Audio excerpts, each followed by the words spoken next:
జయ గురుదేవ్. బ్రహ్మశ్రీ పితామహ పత్రిజీ గారికి, శ్రీమతి స్వర్ణమాల మేడం గారికి, సద్గురు సదానంద యోగి గారికి, పరమ గురువులందరికీ కూడా శతకోటి పాదాభివందనాలు. ఈరోజు సత్యదర్శిని కార్యక్రమంలో మనం ఒక కొత్త కాన్సెప్ట్ను తెలుసుకోబోతున్నాం. ఇక్కడ కొత్త అని అంటున్నానంటే మనకు తెలియదని కాదు, ఇక్కడ కొత్త విధానంలో తెలుసుకోబోతున్నాం. మనకు ఆ కాన్సెప్ట్ పేరు ఏంటంటే భయం. సో అజ్ఞానమే భయము, జ్ఞానమే అభయం.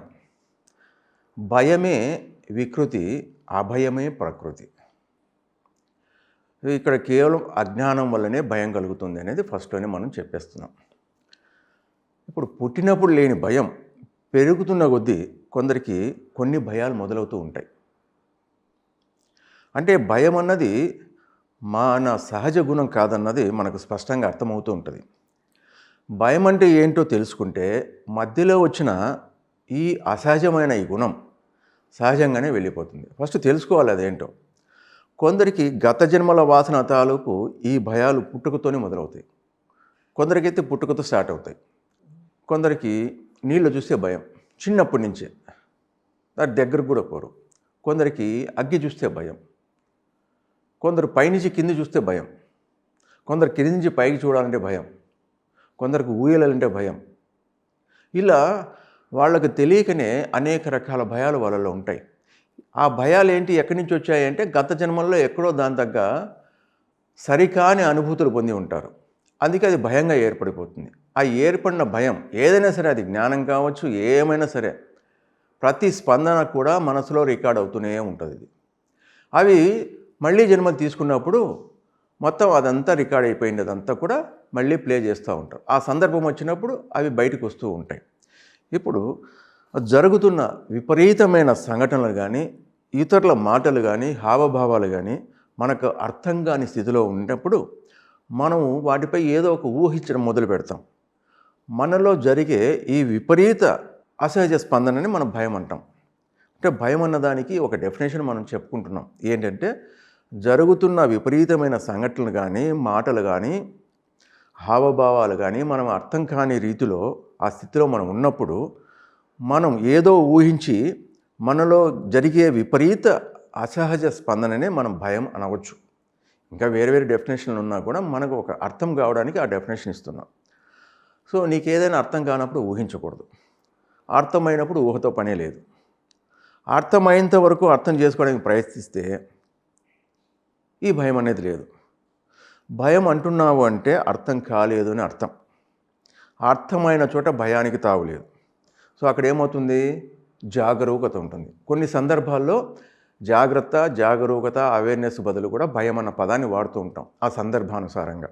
ఓకే, మనిషి పెరుగుతున్న కొద్దీ అనేక రకాల భయాలతో జీవితాన్ని దుఃఖమయం చేసుకుంటున్నాడు.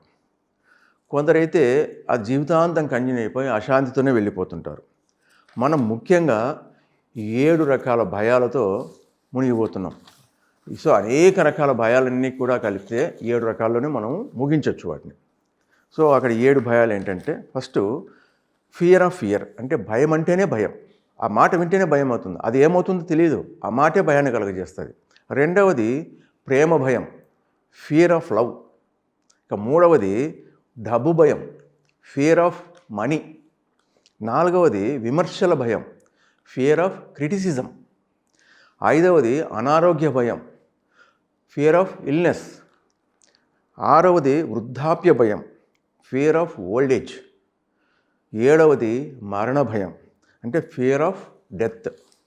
సో ఇక్కడ మొట్టమొదటిది భయం.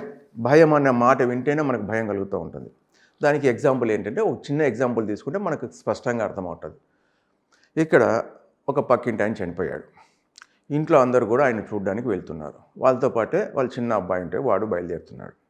వాళ్ళు వెంటనే నువ్వు రావద్దురా, నువ్వు భయపడతావు అన్నారు. వాడు ఆగిపోయాడు. వాడు ఏం క్వశ్చన్ వేయలేదు, ఎందుకంటే ఆ భయం అన్న పదంతోనే వాడు ఆగిపోయాడు అంతే. ఏముంది అక్కడ? వాళ్ళని ఎందుకు తీసుకెళ్ళలేదు, నువ్వు ఎందుకు భయపడతాడు? నీకు భయం లేదు, వాడికి ఎందుకు భయమైంది?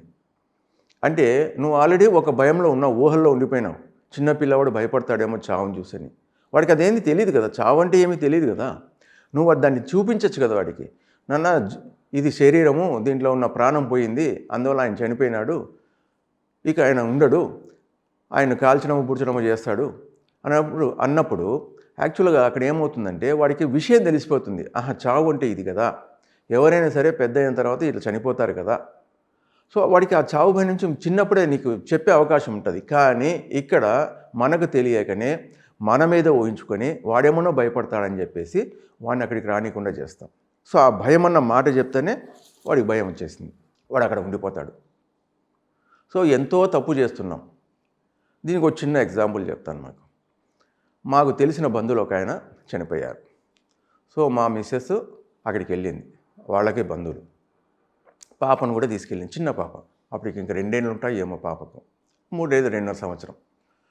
సో అక్కడికి వెళ్ళాక అక్కడ అడిగింది, ఎవరు ఆయన? తాతమ్మ అన్నారు. ఏమైనా అంటే చనిపోయినాడు అని. చనిపోవడం అంటే ఏంటంటే ప్రాణం పోవడం అని ఏదో చెప్పింది అప్పుడు. సో ఆ పాపకి ఏమర్థమైందో, సరే ఓకే అమ్మ, ఈ తాత అక్కడ కిటికీలో కూర్చున్నాడు అని చెప్తా ఉంది. అంటే ఇక్కడ చనిపోయిన ఈ శవం మీడుంటే ఈ తాత అక్కడ కిటికీలో కూర్చున్నాడమ్మా అని చెప్తా ఉంది. అంటే ఏంటి? ఆత్మ వెళ్ళి అక్కడ కూర్చోయింది. వాళ్ళకు దివ్య చక్షు వాళ్ళకు ఓపెన్లోనే ఉంటుంది, సూక్ష్మ శక్తి వాళ్ళకు ఉంటుంది, చూడగలిగే శక్తి వాళ్ళకు ఉంటుంది, మనకు ఉండదు. మనం సాధన ద్వారా అయితే మనం చూసుకోగలుగుతాం, చేసుకోగలుగుతాం. సో ఇక్కడ ఆ భయం అన్న మాటనే ఆ పదాన్ని పదే పదే వాడడం వల్ల వాడందుకు వాడు ఏదో ఊహించుకొని వాడు ఆగిపోతాడు. అది మళ్ళీ వాడు ఆ భయం వీడేంత వరకు జీవితాంతం కంటిన్యూ అవుతూనే ఉంటుంది. ఆ పదమే అవసరమైనప్పుడు మాత్రమే ఎంత అవసరమో అంత వాడాలి, లేదంటే దాని తగ్గట్టుగా క్లారిఫికేషన్ ఇవ్వాలి. అది ఇవ్వకుండా నువ్వు భయపడతావు అని చెప్పేస్తే వాడు ఆగిపోయాడు, ఆ పదం మీనే ఆగిపోయాడు. అట్లాగే కొందరికి చీకట్లో ఒంటరిగా ఉండాలంటే భయం, ఎక్కడైనా ఒంటరిగా పోవాలన్న భయం, ఇల్లు చాలా భద్రంగా ఉన్నా కూడా ఒంటరిగా ఉండాలంటే భయం. అసలు ఎందుకు ఈ భయం? దేనివల్ల భయం? ఇంట్లో సేఫ్టీ ఉంది కదా, అన్ని బీగాలు వేసుకున్నావు, నువ్వు ఓపెన్ చేసినే వస్తారు, ఇక దేనికోసం భయం? ఎక్కడి నుంచి వస్తారు? పైనుంచి దూకుతారా? కిటికీలో నుంచి దూకుతారా? లేదు కదా. కొంచెం విశ్లేషణ చేసుకుని నాలో ఎందుకు కలుగుతోంది ఈ భయం అన్నది కొంత నిశ్చలంగా కూర్చొని ఆలోచిస్తే మనకు తెలుస్తుంది. కానీ చేయరు. అమ్మ నాకు భయం, అమ్మ నాకు భయం, చీకట్లో భయం. చీకట్లో ఎవరికైనా భయమే. ఎందుకు? ఏమన్నా ఉంటుందేమో, తగులుతుందేమో, కింద పడిపోతామో అని. సో అక్కడ భయం అన్న పదం వాడకూడదు. జాగ్రత్త, నాన్న చీకటికి ఉంది, ఏమన్నా వస్తువులు ఉంటాయి, లైట్ వేసుకొని వెళ్ళు. చీకటి ఉంది, నువ్వు భయపడతావు అంటారు. చీకటి ఉంటే భయం ఎందుకు? చీకటి అవసరం కదా మనిషికి. నువ్వు పడుకుంటున్నావు కదా, చీకట్లోనే పడుకుంటున్నావు కదా. అదే లైటింగ్ ఉంటే పడుకుంటావా? పడుకోలేవు. ఏదో పడుకున్నా బాగా అలసిపోతే పడుకుంటావు, తప్పితే కంటిన్యూగా పడుకోలేవు.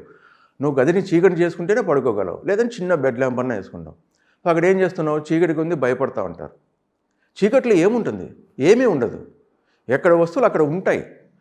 సో మనకు రెగ్యులర్గా ఉన్న ఇంట్లో అయితే అవి ఎక్కడున్నాయో తెలుసు కాబట్టి చీకటి అయినా సరే మనం వెళ్ళిపోతాం. ఎంత చీకటిగా ఉన్నా సరే ఒక్క 5 సెకండ్లు 10 సెకండ్లు ఆ చీకటిని చూస్తూ ఉంటే నీ యొక్క కళ్ళు ఆ చీకటికి అలవాటు పడి ఎక్కడ ఏ వస్తుందో కూడా నీకు కనపడుతుంది. కానీ అవన్నీ ఏమి చెప్పం, అవి చీకటి ఉంది, నువ్వు భయపడతావు, పోవద్దు, అంతే వాడికి. సో చీకట్లో ఏముంటుందో ఏమో వాడికి ఏమీ తెలియదు. వాడంతా ఊహల్లో, అమ్మ చీకటి ఉంది, నేను పోను, నువ్వు రా నాకు తోడు అంటాడు. ఏదో నువ్వు క్రియేట్ చేసింది, నువ్వు తెలిసింది. వెళ్ళరా, ఏం లేదు, లైట్ వేసుకో, నువ్వు పో అంటావు. చాలామందికి చీకట్లు దయ్యాలు ఉంటాయి. దయ్యాలు చీకట్లోనే ఉండాల్సింది, బయట ఎక్కడ ఉండవా? అసలు దయ్యాలు ఎందుకు ఉంటాయి? శరీరం ఉంటే శరీరంలో ఉంటుంది జీవాత్మ, శరీరం లేకపోతే వెళ్ళిపోతుంది, దాని మార్గాన దాని మానాన అది వెళ్ళిపోతూ ఉంటుంది. సో అనవసరంగా చాలా క్రియేట్ చేశారు. అందుకే చీకటి అంటే భయము, ఆ ఒంటరిగా పోవాలంటే భయము.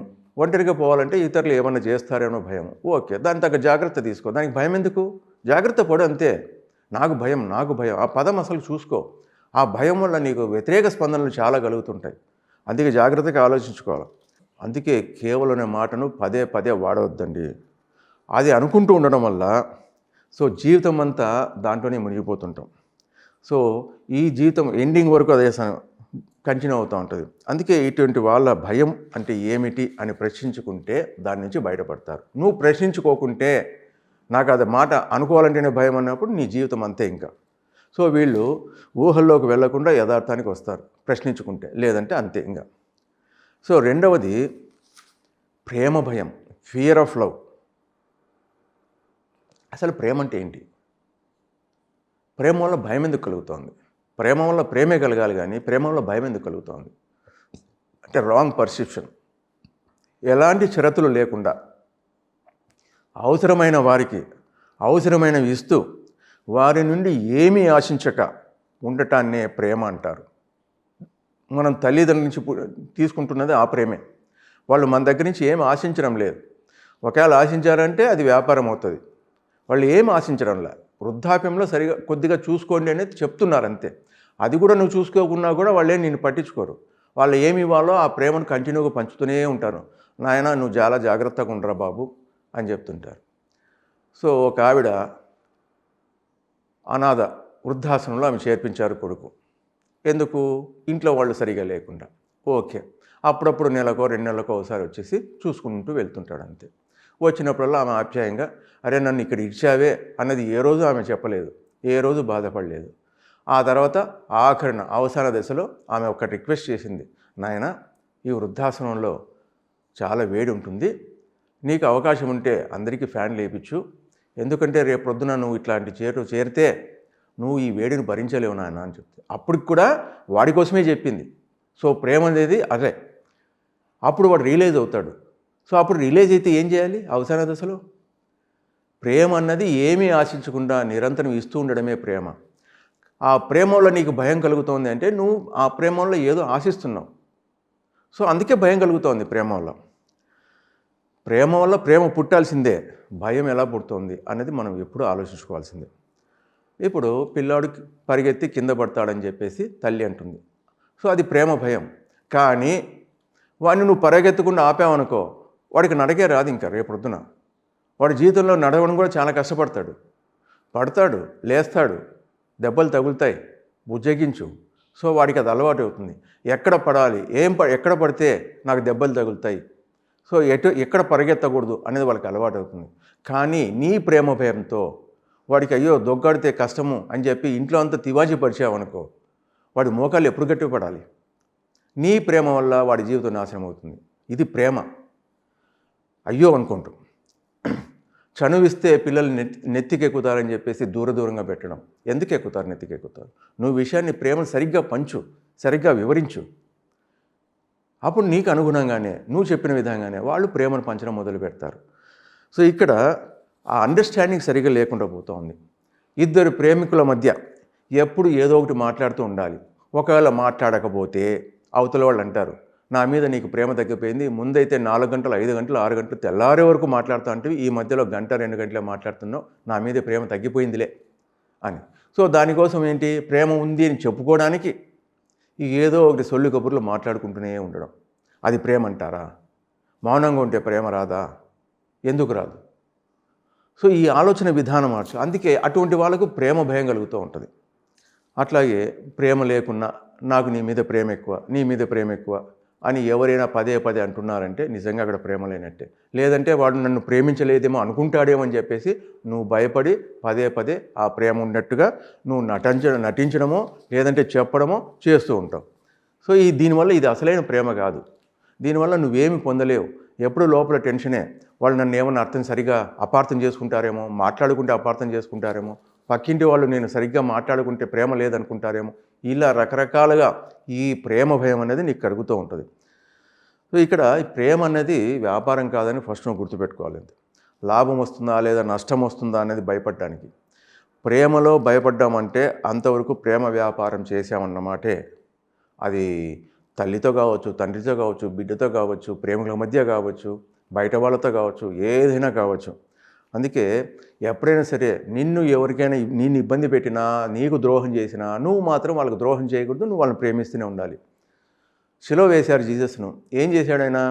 అయ్యా వాళ్ళు అమాయకులు, అజ్ఞానులు దేవా, సో వాళ్ళను ఏమి శిక్షించవద్దు, వాళ్ళ అమాయకులు, ఆ శిక్ష ఏదో నాకే వెయ్యి అని చెప్పాడు. సో అది ప్రేమ అంటే, ప్రేమించడం అంటే. సో బుద్ధుడు ఏం చేశాడు?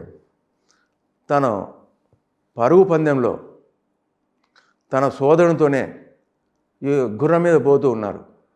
సో అది పరిగెత్తి బాగా అలసిపోయి నురుగలు కక్కుతూ, ఇంకా దాంట్లో శ్వాస ఎట్లా వస్తుందంటే అగ్ని జ్వాలలాగా బయటకు వస్తూ ఉంటే ఆయన గమనించాడు. అరే అని చెప్పేసి దాన్ని నిలబెట్టి సేద తీర్చి మంచినీళ్ళు తాగేటప్పటికి వాళ్ళ తమ్ముడు అక్కడ చేరిపోయాడు. తమ్ముడో బంధువో ఎవరో ఒకటి చేరిపోయారు. ఆయన గెలిచాడు. తర్వాత బుద్ధుడు తాపీగా గుర్రాన్ని తీసుకొని నడుచుకుంటూ వెళ్ళాడు. ఎందుకు ఇట్లా చేసావన్నాడు. దాన్ని హింస పెట్టి పొందే విజయం నాకు అక్కర్లేదన్నాడు. అది ప్రేమ అంటే. సో విజయం కోసం వేరే జంతువులను కానీ దేనికోసం పణంగా పెట్టేది లేదు, నాకు అవసరం లేదు, అటువంటి విజయం నాకు అక్కర్లేదు, అది హ్యాపీగా ప్రశాంతంగా ఉంది కదా, నాకు అదే విజయం అంటాడు. సో ఇట్లా చెప్పుకుంటూ పోతే ఎంతోమంది మహాత్ములు ఎన్నో రకాలుగా వాళ్ళకు కష్టం వచ్చినా నష్టం వచ్చినా బాధ కలిగినా వాళ్ళు ఏదైతే ఇవ్వాలో శిష్యులకు కానీ గురువులకు కానీ ప్రజలకు కానీ అది ఇస్తూ ఉంటారు. అది అసలైన ప్రేమ. అప్పుడు వాళ్ళ దగ్గర ఉన్నప్పుడు మనకు ప్రేమ ఆ భయం అనేది ఏది ఉండదు. వాళ్ళని చూసి మనం నేర్చుకోవాలి ఇక్కడ. అందుకే అప్పుడే మనకు ఆ ప్రేమ మన అనుభవంలోకి వస్తుంది. లేకపోతే అంతవరకు కూడా భయంగానే ఉంటుంది. సో వాడు ప్రేమిస్తున్నాడంటే నేను కూడా ప్రేమించాలి కదా. ఒకవేళ నేను సరిగ్గా చెప్పలేకపోతే చేయలేకపోతే వాడు నన్ను ప్రేమించడేమో. ఎక్స్పెక్టేషను. ప్రేమ అన్నది ఇవ్వడమే కానీ తీసుకోవడం కాదు అన్నది తెలియదు. నీ వరకు నువ్వు ఇస్తూ ఉండు, వాళ్ళ వరకు వాళ్ళు ఇస్తుంటారు. వాళ్ళు ఇవ్వలేదనుకో నీకు సంబంధం లేదు, నువ్వైతే ఇస్తూ ఉండాల్సిందే, ప్రేమను పంచుతూ ఉండాల్సిందే. అది ఎప్పుడైతే ఇది తెలుసుకుంటావో ఆ ప్రేమ భయం నుండి నువ్వు బయటపడి ప్రేమను నిరంతరంగా ఇస్తూ ఉంటావు. అప్పుడు నీ దగ్గరికి ఎంతోమంది వచ్చినా నీ దగ్గర కూర్చోడానికి వాళ్ళు ఎక్కువ ఉత్సాహాన్ని చూపిస్తుంటారు. ఎందుకు? లవ్ అది నిరంతరంగా నీ దగ్గర నుంచి పోతూ ఉంది. నీ యొక్క వైబ్రేషన్స్ అది నిరంతరంగా వెళ్తూ ఉంటుంది. అందుకే గురువు దగ్గరికి వెళ్తే ఎక్కువసేపు ఉండాలని ఎందుకు అనిపిస్తుందంటే బికాస్ ఆఫ్ దట్, ఆ కారణం వల్ల. ఇక తర్వాతే డబ్బు భయం, ఫియర్ ఆఫ్ మనీ. డబ్బు లేకుంటే భయమా, డబ్బు ఉంటే భయమా? డబ్బు ఉన్నా భయమే, డబ్బు లేకున్నా భయమే. ఇది మన అనుభవంలోకి మనకు వస్తూనే ఉంది. మన చేసి తయారు చేయబడిన డబ్బు దానికే మనం దాసోహం అంటున్నాం. ఎంత విచిత్రం తెలుసా ఇది. పుట్టినప్పుడు ఏం వెంట తీసుకురావడం లేదు మనకు తెలుసు, మరి పోయేటప్పుడు కూడా ఏం వెంట తీసుకుపోవడం లేదు అది తెలుసు. కానీ మనకైతే ఇక్కడ వెంపర్లాట జరుగుతూ ఉంది. ఎందుకు? ఈ జీవిత అవసరాలకు కావాలని. ఎంత కావాలి, ఎంత ఉంటే బాగుంటుందో అది మనకు తెలియదు, కానీ కావాలి. రేపు జరగాలంటే డబ్బు కావాలి కదా అనుకుంటున్నాం. మరి ఈరోజు జరగడానికి డబ్బు కావాలి కదా. ఈరోజు జరిగిపోయింది రేపు జరిగిపోదా నీకు? సో ఆలోచన విధానంలో మార్పు తెచ్చుకోవాలి. అందుకే ఇక్కడ డబ్బు లేకుండా ఎవరు ఊహించలేకపోతున్నారు. అయ్యో రేపు డబ్బు లేకపోతే ఎట్లా అనుకుంటున్నారు. రేపు నువ్వు లేకపోతే ఎట్లా అని అనుకోవడం లేదు. రేపు నేను ఉంటానో లేదో అనుకోవడం లేదు. డబ్బు లేకపోతే ఎట్లా అంటున్నావు. నువ్వే లేనప్పుడు డబ్బు ఉంటే ఎంత, లేకుంటే ఎంత.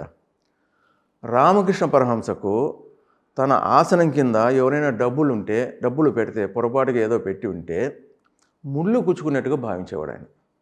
అంటే ఏంటి? దానిపైన అంత విరక్తికి వచ్చింది ఆయనకు.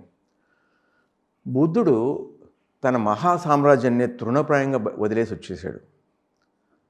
ఇక డబ్బు అన్న మాటకు తావే లేదు అసలుకు. మరి రామకృష్ణ పరమహంస గడవలేదా? బుద్ధుడికి గడవలేదా? అంత పెద్ద సామ్రాజ్యాన్ని వదిలేశాడు, మరి ఆధ్యాత్మిక సామ్రాజ్యాన్ని ఏర్పరిచాడు. అందుకే ఇక్కడ మనము ఆ డబ్బు లేనిదే జీవితం లేదు అని అనుకుంటున్నాం. ఫస్ట్ దాన్ని తీసేయాలి. డబ్బు మీద ఆధారపడిన వాళ్ళకే డబ్బు యొక్క అవసరం ఉంటుంది, దాని మీద భయం ఉంటుంది. సో తన మీద తన ఆధారపడిన వాళ్లకు ఈ డబ్బు భయం ఉండదు. ఈ రోజు గడిచింది రేపు గడుస్తుంది. ఈరోజు కష్టపడినా నాకు డబ్బులు వచ్చింది, రేపు కష్టపడతాను, రేపు వస్తుంది. అదికే చెప్పాడు జీసస్, డైలీ బ్రెడ్ అన్నాడు. అంటే ఈరోజు సంపాదించుకో. ఈరోజు గడిచిపోయిందా, రేపు గడిచిపోతుంది. సో ఈ విషయాన్ని ఎంత త్వరగా తెలుసుకోగలిగితే మనము అంత హ్యాపీగా ఉండగలుగుతాం. ఖచ్చితంగా మన జీవితం అయితే సాఫీగా గడిచిపోతుంది. కానీ వాస్తవంగా చూస్తే భగవద్గీతలో చాలా క్లియర్గా చెప్పేశారు. నువ్వు చేయవలసిన ధర్మాన్ని నువ్వు నిర్వర్తిస్తూ ఉండు, నువ్వు చేయవలసిన సాధన నువ్వు చేస్తూ ఉండు, మీ యొక్క యోగక్షేమాలు నేను చేసుకుంటాను అని చెప్పేసి శ్రీకృష్ణ పరమాత్మ భగవద్గీతలో చాలా క్లియర్గా చెప్పేశారు. కానీ దానికి ఎగ్జాంపుల్ ఏంటంటే ఉత్తర భారతదేశంలో ఒక ఆయుర్వేద వైద్యుడు ఉండేవాడు. ఆయన భగవద్గీతలో ఏమి చెప్పారో అది చక్కగా ఫాలో అయ్యేవాడు. అంటే ఏ రోజుకు ఆ రోజు జీవించేవాడు ఆయన. ఆయనకు ఒక చిన్న క్లినిక్ అంటే ఒక రూమ్ మాత్రమే ఉండేది అంతే. ఆయనకు ఒక భార్య ఒక కూతురు ఉండేవారు అంతే. సింపుల్గా సాధారణ జీవితం. ఉదయం వచ్చేటప్పుడు ఆమె ఒక చిన్న చీటీ రాసిస్తుంది, ఈరోజు మన అవసరాలు ఇవి ఉన్నాయండి, దాని తగ్గట్టుగా మీరు చూసుకోండి అని, అంతే. సో ఆయన వచ్చాక ఆ చీటీని తీసుకుంటాడు, క్లినిక్కి వచ్చాక చూసుకుంటాడు. దీనికి ఇంత అవసరం, ఈరోజు ఒక 100 రూపాయలు 150 రూపాయలు అవసరం అవుతాయి అని చూసుకుంటాడు అంతే. చూసుకున్న తర్వాత ఎవరైతే పేషెంట్లు వస్తారో వాళ్ళ దగ్గర ఆ 150 రూపాయలు వచ్చేంత వరకు మాత్రమే ఆయన వాళ్ళ దగ్గర ఫీజు తీసుకుంటాడు. ఇంకా ఆ తర్వాత అంతా కూడా ఫ్రీనే. అంటే ఆయుర్వేదం కదా, మొత్తం తన దగ్గర ఉన్న మందులు వాటిని వీటిని అంతా కూడా ఫ్రీగా ఇచ్చేవాడు. ఆ తర్వాత ఒక 100 మంది రానిలేండి, అందరికీ ఫ్రీనే. ఎందుకు? ఈ రోజుకు తాను కావాల్సిందంతా తనకు వచ్చేసింది. అట్లాగా ఒకరోజు ఈయన క్లినిక్ మూసే సమయంలో ఒక వ్యక్తి వచ్చాడు అతని దగ్గరికి. వ్యక్తి వచ్చి ఎదురు కూర్చున్నాడు. సార్ నన్ను గుర్తుపట్టారా అన్నాడు. లేదండి గుర్తుపట్టలేదు అన్నాను. నేను 15 ఏళ్ల క్రితం మీ దగ్గరికి వచ్చాను. ఆ రోజు వర్షం పడతా ఉన్నది, నా కార్ రిపేర్ అయితే నన్ను మీరు బయటకు వచ్చి ఇక్కడ కూర్చోండి అని చెప్పారు. నేను కూర్చున్నాను. అప్పుడు మీ ఇంట్లో మీ ఎదురుగా ఒక అమ్మాయి ఉన్నింది. మీ అమ్మాయి అనుకుంటున్నాను నేను. ఆ అమ్మాయి నాన్న ఇంకా పోదామా అంటే ఉన్నమ్మా అంకుల్ కార్ రిపేర్ ఏదైనా వెళ్ళిపోదామని మీరు అన్నారు. ఆ తర్వాత నన్ను చూసి మీరు ఏమన్నారంటే, ఏమండి మీకు ఏమన్నా అనారోగ్యం ఉందా, చాలా డల్గా కనపడుతున్నారన్నారు. అదేం లేదండి, నాకు మీ అమ్మాయిని చూశాక నాకు కూడా ఇట్లాంటి ఆడపిల్ల మా ఇంట్లో ఉండాలనిపించింది. బట్ నాకు సంతానం లేదు. అందువల్ల ఆ అమ్మాయిని చూస్తేనే ఒక పక్క సంతోషం కలిగింది, ఒక పక్క దిగులు కలిగింది అని చెప్పాడు. అప్పుడు వెంటనే ఆయన వెళ్ళి 2 రకాల మాత్రలు తీసుకొచ్చి ఆయనకి ఇచ్చాడు. ఇది మీరు ఊరికి వెళ్ళాక మీరొకటి ఆమె ఒకటి ఒక 2 నెలలు వాడండి, ఆ తర్వాత దేవుని దయ అన్నాడు. ఓకే అన్నాడు. సో ఆ తర్వాత దానికి డబ్బులు ఇవ్వబోతున్నాడు. ఆయన ఇంకో పేషెంట్ ఉన్నాడు పక్కనే. లేదండి ఈరోజు సారు తీసుకోరు, ఇంకా డబ్బులు అయిపోయింది. ఎందుకంటే ఈరోజు ఖర్చులకు కావాల్సిందంతా ఆయనకు వచ్చేసింది. అలాగే ఇప్పటి నుంచి ఎవరు ఏదొచ్చినా కూడా ఫ్రీనే అని చెప్పారు. సో నేను ఇంకా వెళ్ళిపోయానండి. అక్కడికి వెళ్ళి లండన్కి వెళ్ళిపోయాను. మా డాక్టర్లు అయితే ఇంకా మీకు సంతానం కలిగే భాగ్యం లేదు కూడా చెప్పారు, క్లియర్గా చెప్పారు. అయినా సరే మీ మీద గౌరవభావంతో, అంటే మీరు చేస్తున్న ఏ రోజుకి ఆ రోజు మీ అవసరాల కోసం జీవించడం, సాధారణంగా జీవించడం అన్నదాన్ని నాకు గౌరవం పెరిగింది. సరే మీరు ఇచ్చారు కదా, మందులు ఇచ్చారు కదా అని నేను నా భార్య దాన్ని సేవించాము. సేవించిన తర్వాత మాకు ముత్యాలు లాంటి 2 అమ్మాయిలు పుట్టారండి. సో అదంతా కూడా మీ కరుణే జరిగింది. ఆ తర్వాత ఈ ఇండియాలో మా అక్క కూతురు వివాహం జరుగుతుంది కాబట్టి ఆమె బాధ్యతను నేనే తీసుకున్నాను. తీసుకునేటప్పుడు అప్పుడు నాకు మీ అమ్మాయి గుర్తొచ్చింది. అప్పుడు నేను వచ్చినప్పుడు దాదాపు 5-6 సంవత్సరాలు ఉన్నాయనుకున్నాను మీ అమ్మాయికి. ఇప్పుడు వివాహం సమయం వచ్చింది కదా, సో ఆమెకు కూడా వివాహం చేయాలని మీరు నిశ్చయించుకుంటారు. సో ఆ ఖర్చును నేనే భరించాలని ఉజ్జాయింపుగా ఆ అమౌంట్ ఎంత అవుతుందో అని చెప్పేసి నేను తీసుకొచ్చానని కవర్ ఆయన ముందుకు పెట్టాడు. ముందుకు పెట్టిన తర్వాత ఆ రోజు తన జోబులో నుంచి ఆ చీటి తీశాడు. ఏది? తన భార్య రాసిచ్చింది. ఏమండి అమ్మాయి పెళ్ళి ఇంక 3 రోజుల్లో ఉంది, మరి ఇంట్లో చూస్తే 100 రూపాయలు కూడా లేవు, మరి దీనికి ఏదైనా అరేంజ్మెంట్ చేసుకొని రండి అని ఆమె రాసింది. సో ఆ రోజు ఆమె రాయడము, తన ఎదురుగా ఆ డబ్బు రావడం, 2 ఒక్కసారిగా జరిగిపోయాయి. అంటే ఇక్కడ మనం అర్థం చేసుకోవాల్సింది ఏంటంటే, మనం చేయవలసింది మనం చేస్తూ ఉంటే ఎవరికి ఇబ్బంది లేకుండా మన సాధన చేసుకుంటూ మన ధర్మ ప్రకారం మనం జీవిస్తూ ఉంటే రేపున్న దాని గురించి మన పైన ఉన్న పరమాత్మలు వాళ్ళే చూసుకుంటారు. సో మనం చేయాల్సింది ఇక్కడ ధర్మబద్ధంగా ఉన్న జీవితాన్ని శ్రమదోపిడీ లేకుండా చక్కగా చేసుకుంటూ మన శ్రమను ఎంత కావాలో అంత ఖర్చు పెడుతూ ఏ రోజుకి ఆ రోజు మనం జీవిస్తుంటే మనకు రేపున్న దానిపైన దిగులే ఉండదు. సో ఇదంతా కూడా డబ్బు నుంచి డబ్బు భయం పోవాలంటే డబ్బును సంపాదిస్తుండు, ఎప్పటికప్పుడు ఖర్చు పెడుతుండు, దానాలు చేస్తుండు, ధర్మాలు చేస్తూ ఉండు, దాన్ని సద్వినియోగపరుచుకుంటూ ఉండు. డబ్బు సంపాదించదని ఎవరు చెప్పలేదు. సంపాదించుకో, నీ అవసరాల మేరకు సంపాదించుకో, ఇంకా మిగిలితే ఇతరుల అవసరాల కోసం నీవు. సో ఇలా మనం చేస్తూ ఉంటే మన జీవితం చాలా శాంతిగా ఉంటుంది. దీన్ని ఈజీగా నువ్వు బయటపడగలుగుతావు.